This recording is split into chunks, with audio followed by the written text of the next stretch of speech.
কি রে, কোথায় তোর সেই আয়না? তুই যে বলেছিস যেখানে ভবিষ্যৎ দেখা যায়। আরে হ্যাঁ রে, আমি সত্যি কথা বলছি।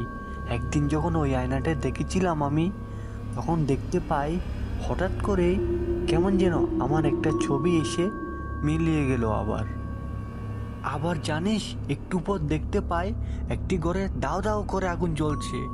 আর সব থেকে অবাক করা বিষয় হলো, ঠিক তার পরের দিন সকালে সে বাড়িতে আগুন ধরে গিয়েছিল।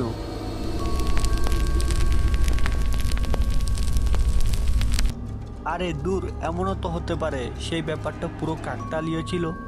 না রে, এর আগেও আমি বহু ঘটনা আগেই দেখে ফেলেছিলাম। যেমন কাকার মাথায় হঠাৎ করে পাথর পড়লো। সে কি কি বলিস? তাহলে তো তোর উচিত কোনো বিপদ আসার আগে সবাইকে সতর্ক করা।